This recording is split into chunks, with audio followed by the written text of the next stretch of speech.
All right, we're recording. We're live, or well, not actually we live. We are as live as SmackDown used to be, or Impact, Ring of Honor, or any other live show. We're live in our minds because, ladies and gentlemen, we have a special edition wrestling. We have a special edition of Wrestling Reality Rundown this week due to some technical difficulties. Our alien streamer invader Brett cannot join us tonight, unfortunately. Let's talk about these events of this week. First, this cryptic Save Us 001 message gets posted onto the Wrestling Reality Rundown YouTube channel. Then we get a video of Lucha Loco making his return out of a trash can.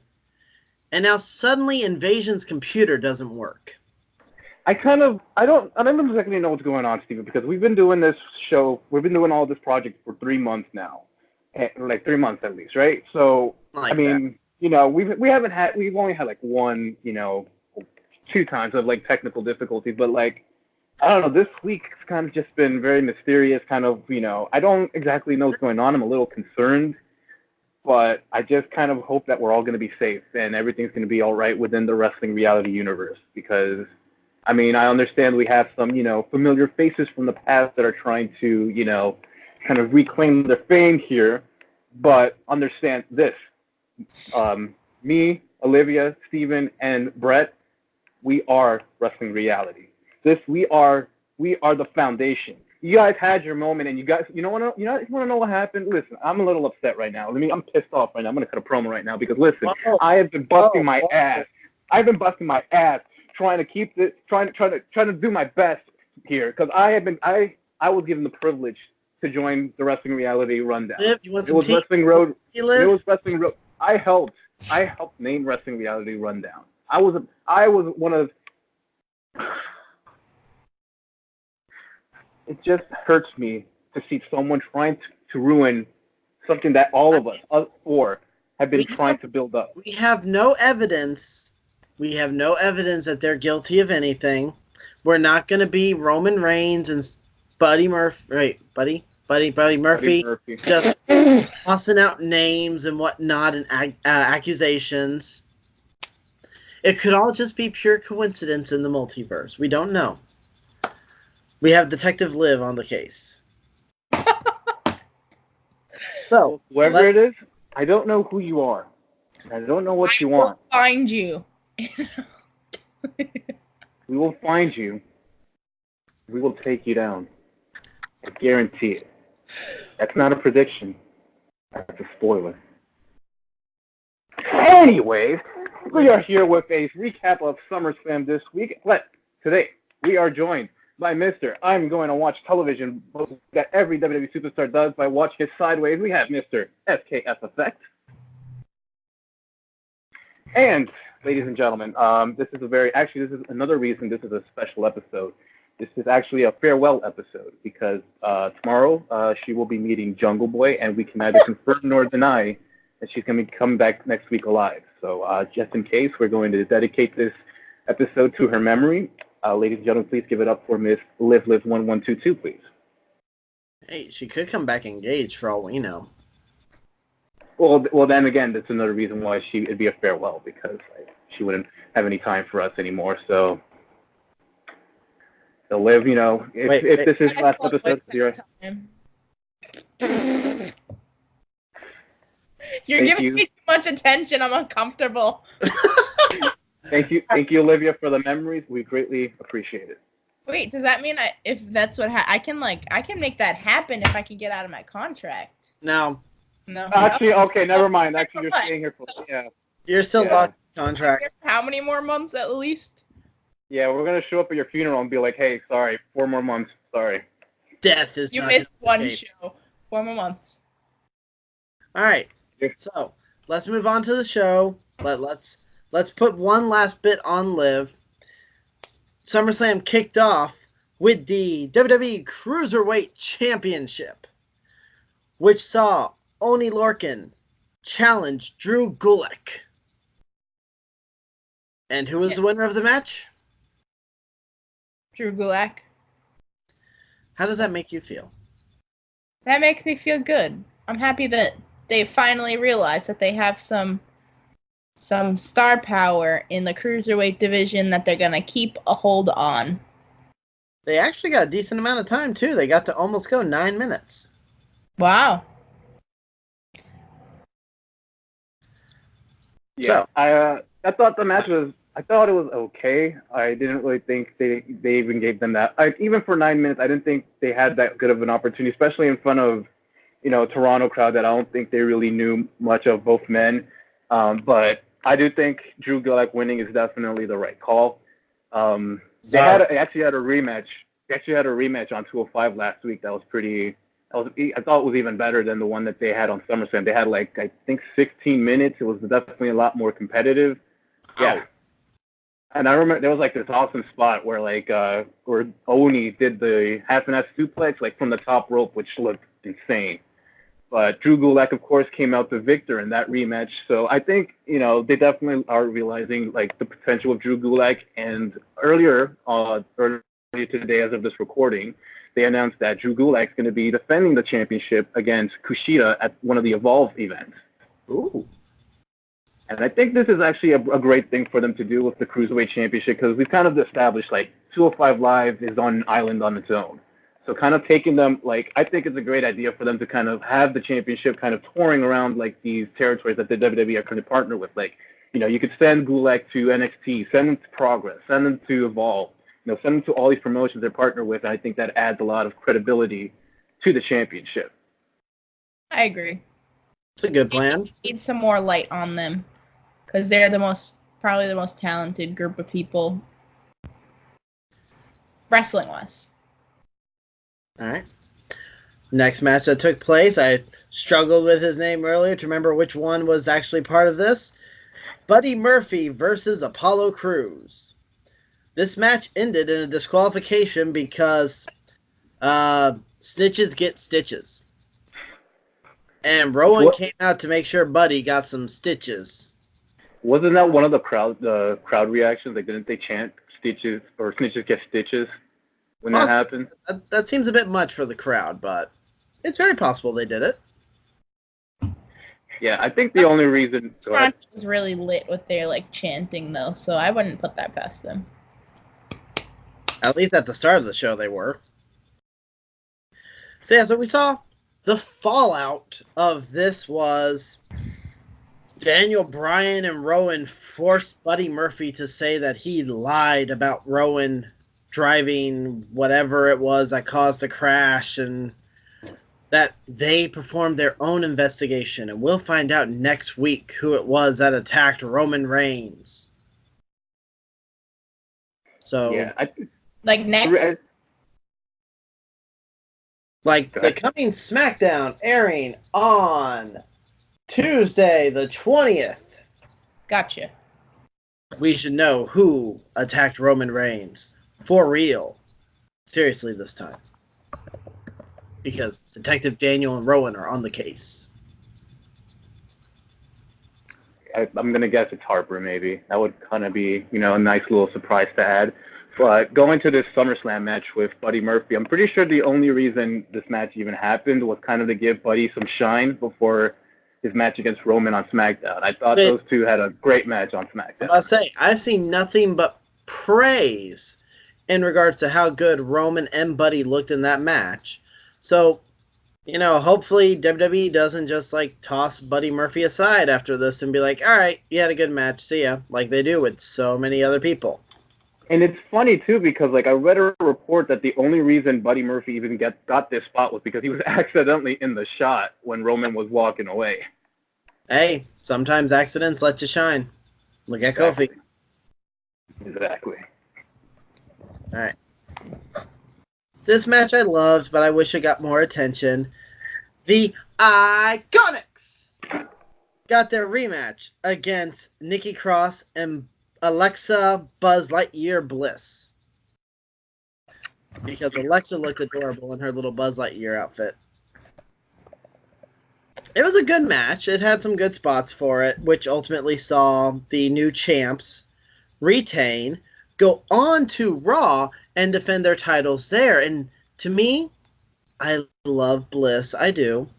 It feels so weird seeing her as a face. and acting like a face and being all, we're going to be defending and fighting champions. But they're doing it so well to the point they got little women's tag team championship coffee holders for their cups. Like they have little title holders on their cups.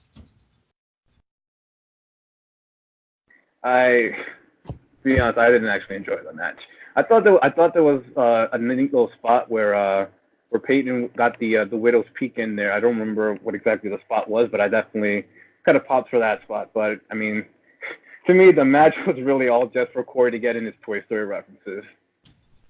Well, I mean, to be fair, Alexa Bliss and Peyton Royce are in the ring. I'm gonna give it a thumbs up. Toss to Nikki Cross and Billy. It's okay. So, the match that kicked off the actual main card, despite some people believing that this was the main event.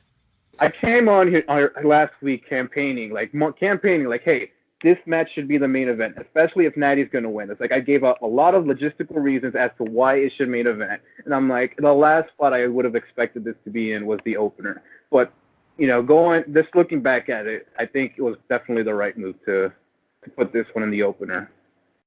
So. Wait, that match opened the whole show? Yeah. And what was that match, Steven? That was Becky Lynch defending the Raw Women's Championship against Natalya in a submission match. So let's talk here.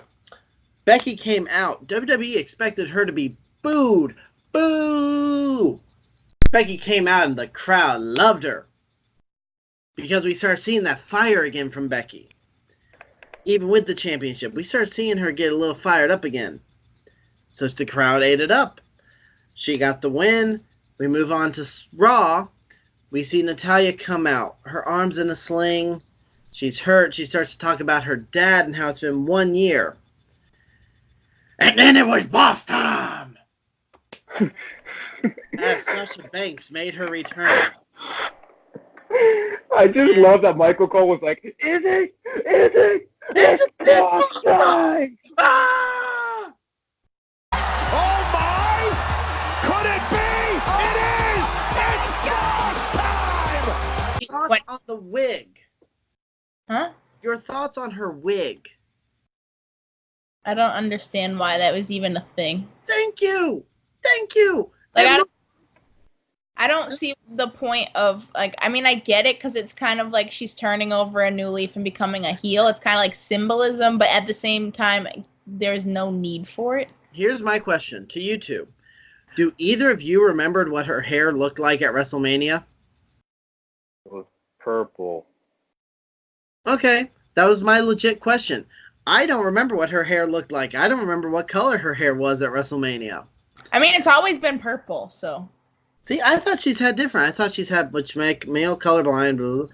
I thought she's had blue and purple, and she's done this and done that. I thought she's done different things with it. No, it's always been purple. So, to have her come out and be like, oh, hey, look, I'm purple. No, blue.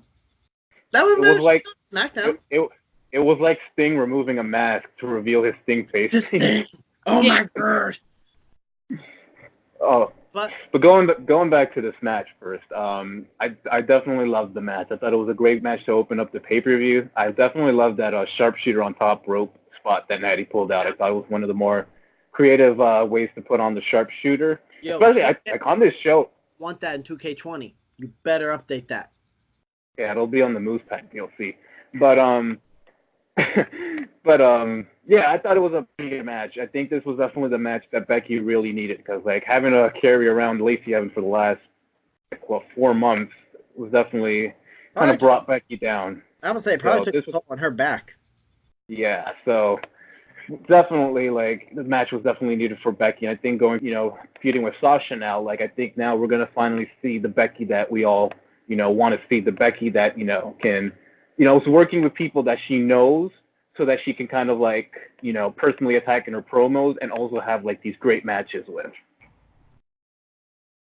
I think it will be. We can hope for a lot more from this. It should create a good feud for her. It'll be an interesting return for Sasha, though, again, there were the rumors that she was going to return, win Money in the Bank, and get the briefcase, but You know, I don't like the whole, hey, you just came back here, have a championship feud, but it is what it is. Especially because, like, how do you book that? Like, you know, because they're definitely going to have a match at the pay-per-view, but it's like, you still see, like, I don't see Becky losing the championship, and if she were to lose, I think that hurts some of the momentum that she had. But then again, it's like, you don't want Sasha to lose immediately. So, I mean, it's like we're probably even getting, like, let's say, like a count-out DQ finish at the next pay-per-view. And it's like, I think you're already, like, kind of just tarnishing that return because this is like a feud, like, I think one of you mentioned last week, it was going to be one of those trilogies where you know the feud's not going to end with that first match. It's going to continue onwards to another pay-per-view. And, like, you know, so it's like, much like a match that we're going to talk about later on, it's like, for them to extend that match, it's going to be like a screwy finish, which I think a lot of us don't really enjoy seeing. Yeah. The match that so much time, effort, energy, excitement got put into. The effort that these men put on this epic brawl. It was unbelievable as Dolph Ziggler went against Goldberg for a whole 1 minute and 50 seconds. Only to have Goldberg come out and hit Ziggler like 2 more times after the match. Meh. Goldberg just wanted to have his I survived. I want my retribution.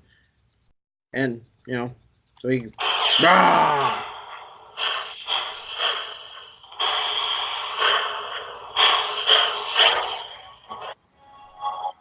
Yeah. Goldberg.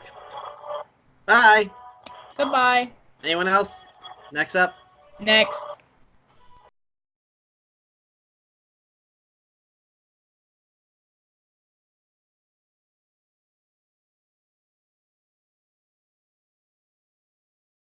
The next match that took place was for the WWE United States Championship as Nightwing Ricochet challenged AJ Styles with Carl Anderson and Luke Gallows. This was a really entertaining match. I enjoyed it a lot. I thought they did a good job. I was kind of curious if they might have left AJ, you know, drop it and then just have him move on afterwards. Because I still kind of had a feeling that Rollins was going to beat Lesnar. But I was surprised. I was impressed and surprised to see AJ get the win. And now he gets to deal with Braun Strowman for now. Well, talking about the match. I definitely enjoyed the match. I thought it was a well-worked match. I kind of wish that they had done a more kind of, you know, more fast-paced, like high-flying match that I think a lot of people expected from these two, but I thought it was still an entertaining match, especially in seeing that spot where Ricochet kind of like walked over the shoulders of Anderson and Gallows. Yeah, I thought that was cool.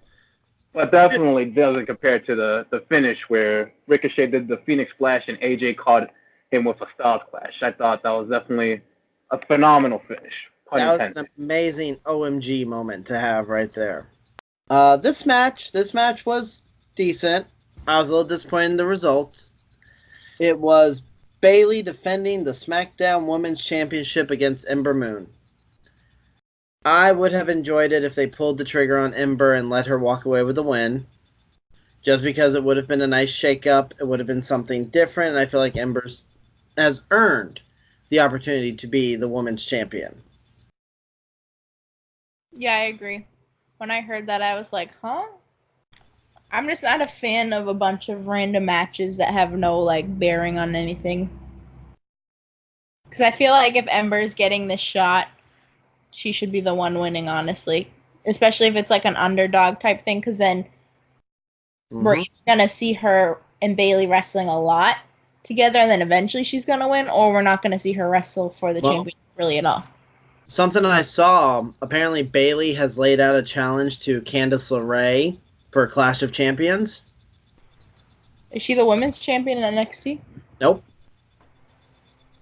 Going back to the women's title match, I I found the match to be pretty boring. Like Liv said, like there was really no interest going into this match. You didn't really get any reason to believe Ember was winning, nor did you give any care that Bayley would retain. And even if Ember were to win, I think it could have, sparked a good moment, but I just could not.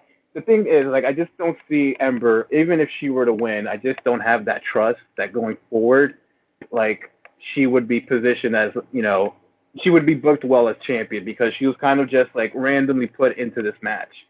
And to me, that's not how you book a contender that's going to become a champion. Much like Kofi, it's like Kofi was kind of put into a position where, they built him up. Even if it was just a last-minute thing, it was like he was built up. They did that whole stuff with the gauntlet, his performance in the Elimination Chamber. They told the story where he was getting that title shot. They took it away from him, like, to the point where you wanted to see Kofi become champion. You weren't given much of a reason that Ember was going to become champion. Yeah. So that, to me, was kind of what hurt this feud going in. It's what hurt the match, because you could tell that the audience did not even care for the match as well. Next up, it was Kevin Owens versus Shane McMahon. Had Kevin Owens lost, he would have to quit the WWE, and Elias was named a special guest enforcer. Kevin won. Yay. Like we kind of all figured. It was fun. It had some good moments. God, Kevin Owens had something on SmackDown, didn't he? Yeah, he had a match against Samoa Joe where he was fined $100,000 for attacking Elias, and Elias was the enforcer for this one as well. And Elias fast pinned Kevin Owens, and Samoa Joe won. Which, let's talk about Elias, who lost a match to Ricochet on Raw. Elias botched himself and had his shoulder up during the pin. So they just had the announcer say the ref made a bad call. And at the end of Raw, Elias got to walk out as the 24/7/7/11/48 Highway I-75 champion. And he was able to hold that belt through SmackDown. Yes? Yes. I'm pretty sure. Good job, Elias. Shame on you, R-Truth, and anyone else. How'd you not get him if he was... Oh, because I guess Shane can say... he canceled the 24/7 rule for Elias since he was doing the ref work. Oh. It pays to be in a boss pocket. I enjoyed the match against Kevin and Shane, and the reason for that is because of the audience. I thought they definitely made Kevin Owens look like a star, like one of the top stars in the company. And I think it shows like what a great job they've been doing as a top babyface for Kevin Owens. I think he's definitely gained a lot, considering that he was doing absolutely nothing a couple months before. Even during the Kofi feud, like, you didn't really get that spark from Kevin Owens nor that motivation. So to finally kind of see like them treating him as a top star, I think is definitely very refreshing for Kevin Owens. I think there's a lot of potential for him to, get back into the main event scene once they're ready to put him back in there. And Kevin Owens, this whole face turn just came out of left field. It was one of those things where you just did not expect it. Especially considering it's like this match seemed like it was going to be for Roman Reigns, but Kevin Owens definitely got really over to the point where I would assume that they would have switched plans at the last minute, because like Roman didn't even have a match on this pay-per-view. That's why SummerSlam was so entertaining. This guy. Anyway. Next up. Again, I was a little disappointed in the result of it. And again, it's the match that Cesar thought could have closed the show. Another one. The one match I didn't want to close the show actually closed the show. It was Charlotte Flair versus Trish Stratus, where we saw Trish Stratus forced to tap out to Charlotte because Charlotte is Flair. She has to be the queen of all eras now. One more bragging right to Charlotte before she goes on to beat like her own dad's record of championships. Yay, yay, yay, yay. I don't know. I think it would have been amazing when Trish had on the figure 8. She did her own version of the figure 8. I think it would have been cool to see Charlotte like force a tap out to that, and that would have been like the thing to drive her crazy, and just kind of have her go back through every woman on the SmackDown roster to kind of reprove herself, and also along the way help increase the talent by building up everyone with good matches, much like what Roman did with Buddy Murphy. But, you know, I'm not WWE, so... I feel that I do like that kind of story for the woman that's kind of been the face of the revolution, the so-called revolution, to kind of go back to the bottom of the ladder and prove herself again. I don't think doing that against a legend like that has all weekend long was promoting it as her final match would have been the right call. I am happy to see that Charlotte won this match. I thought Trish, she looked pretty good in this match. She took some pretty hard bumps, I remember Charlotte kind of stomped her out of the ring, and she fell really hard on her tailbone. Like, that was a pretty rough bump. And seeing her doing that Hurricanrana from the top rope, like, that one was pretty insane. I think I was at that point where the match really picked up. I think it's definitely the right call, because I definitely see Charlotte winning, or Charlotte going on to the next pay-per-view and challenging Bayley for the championship. It's taking place in Charlotte, North Carolina. And, I kind of like that story that Steven's kind of throwing around. I think if she were to lose the championship or lose that championship match to Bayley, stop it. Hey, excuse me, we're recording here. My gosh, that's some professionalism. I think if Charlotte were to lose to Bayley, I mean, you could definitely tell that story where she has to reprove herself, because, she goes in thinking, I'm going to beat Bayley because Bayley's not on my level.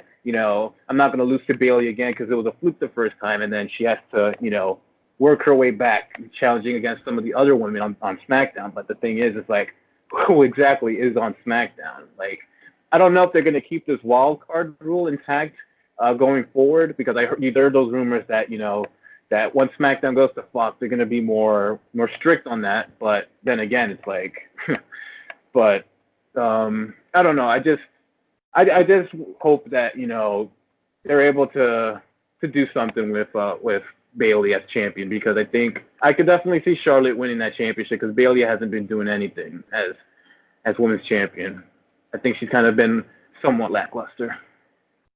All right, next match was Kofi Kingston defending the WWE World Heavyweight Championship against Randy Orton, which has been the best story WWE has done in a while, the most entertaining, and you end it in a double count out, also you can save it for the next pay-per-view.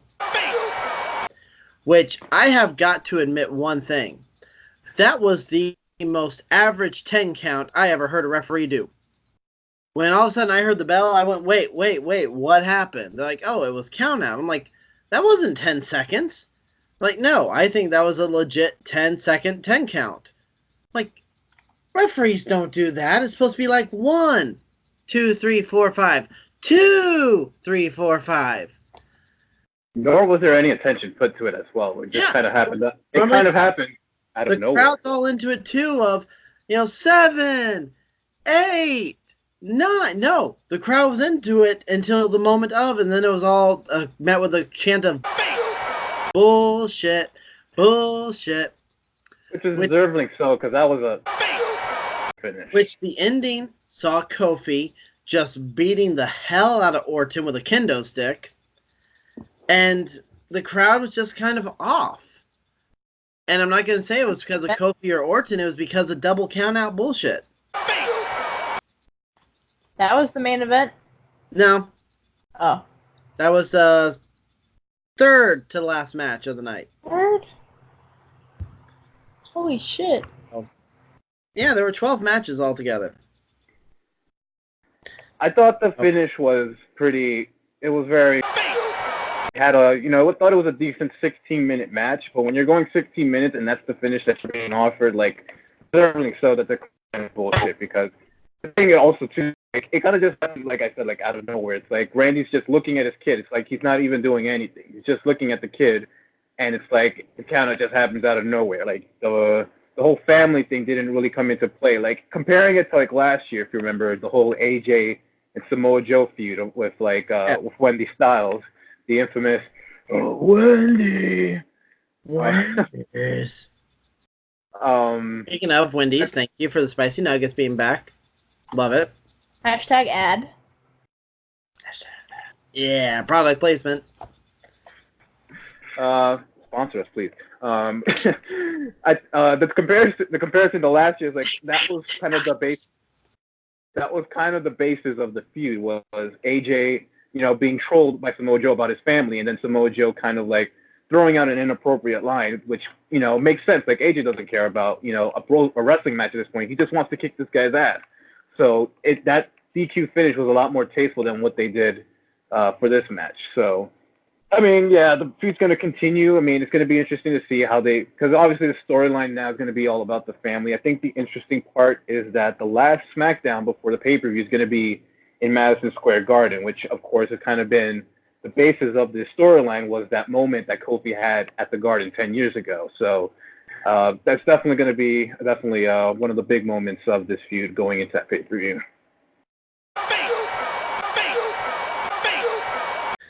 Speaking of pretty cool and pretty cool gear. Oh my God. We got to spend like 50 minutes just talking about this. Next match. Oh my God. Oh. Let him in. The Fiend, Bray Wyatt versus Finn Balor. The match was short and sweet, but oh my God. Bray Wyatt's Fiend is amazing right now. The entrance was so fantastically done.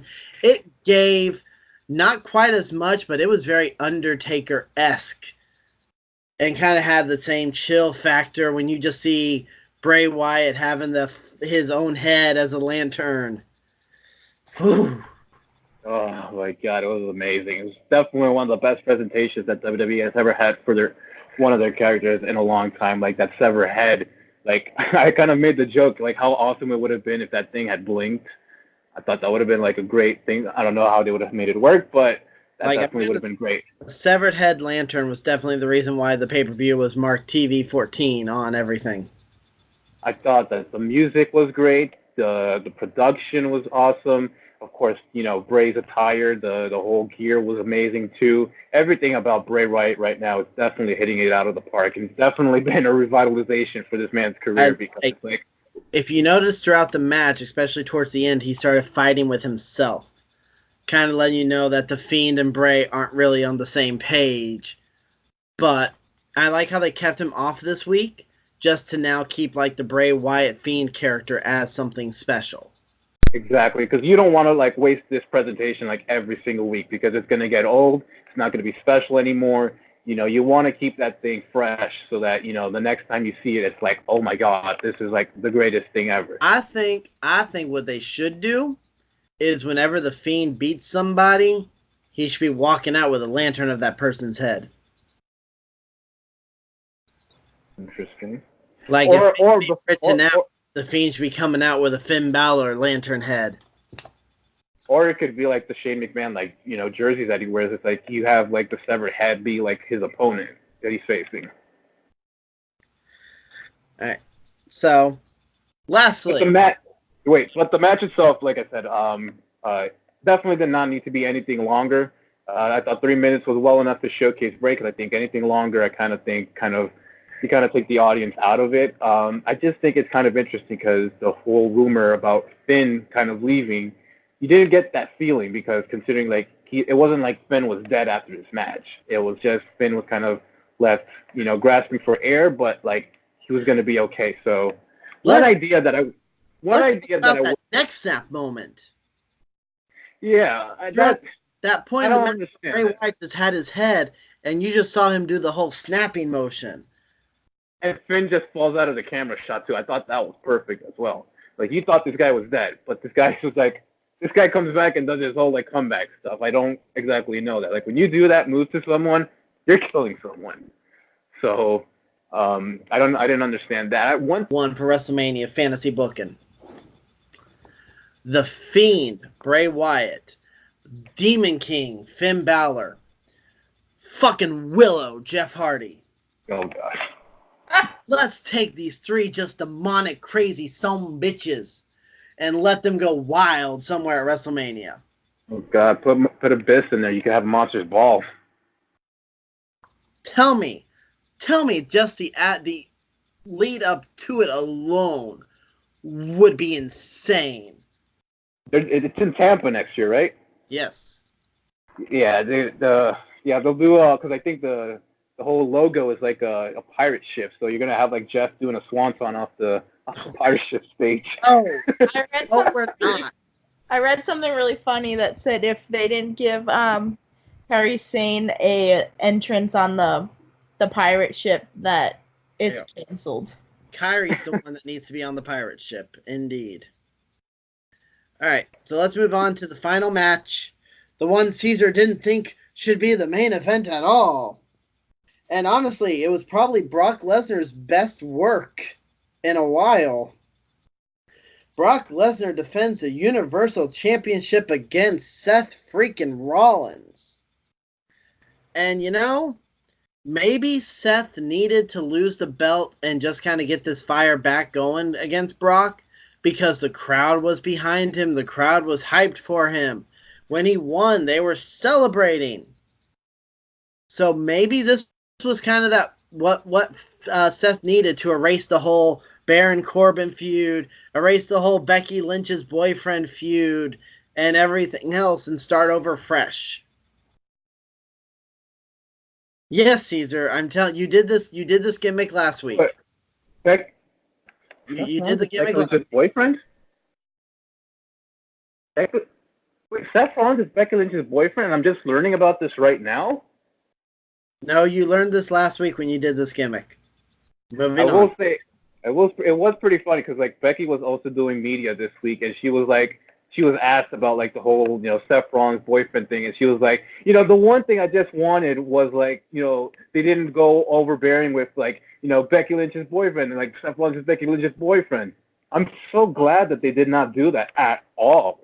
I thought that was a pretty funny clip from the media last week, but I thought this match was I thought it was an excellent match. I thought Brock definitely brought his A game for this one. It was what was it? It was like a 16-minute match too, I think. So definitely one of the I think that's 13? 13:25. Which is probably the most combined time that Brock's ever wrestled this year. But moving on from that, no, I thought it was a great match. It was like there was no bullshit to this one. It was like it was a marathon. Like we weren't doing any rest holds, we weren't doing any chin locks. Like we were going and going and going and going. It was fast paced. The type of match that Seth Rollins I think excels at, especially someone like Brock. Is like with Brock at least like the match can end at any time. So it's like everything that happens in the ring matters. So I think that's what also helped, especially going getting a decent amount of time. Seth Rollins looked great. I thought the spot where he did the splash onto Brock. We've seen that splash onto Brock many a times, but Seth does a great job making it look beautiful. If there's one flaw to this match, it was just that I think Seth was kind of doing too much jumping around for someone that has like broken ribs. Oh my ribs! Oh, dude, I love the spot when Brock just grabbed him by the tape and just started swinging him around in the middle of the ring. That was amazing. I could understand like the splash because it's kind of one of those like sacrificing your bodies to kind of to kind of get the job done. But like him doing like a moonsault in the ring or whatever, it's like I don't think that really made that much sense for someone to do with broken ribs. But the match was excellent.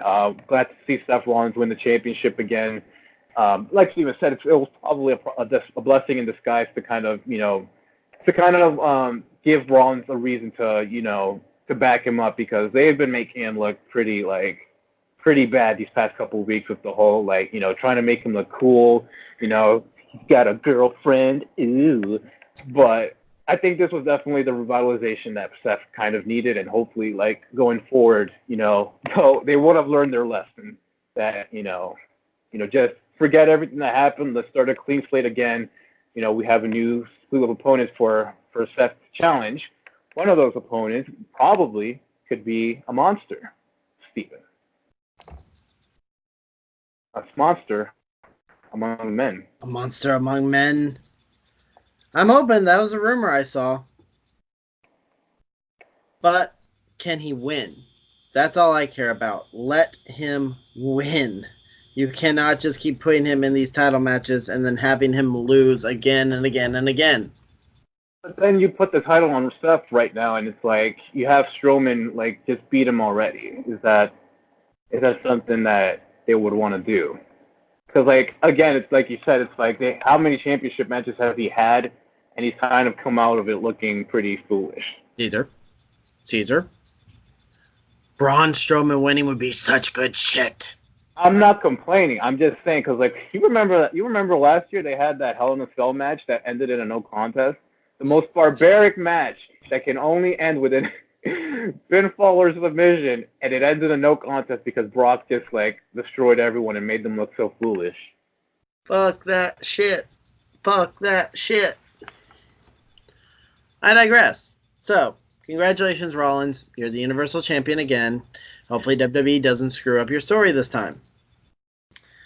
Speaking of WWE not screwing up, WWE has some recent signees coming to the Performance Center to prepare for NXT. One of which I hold dearly.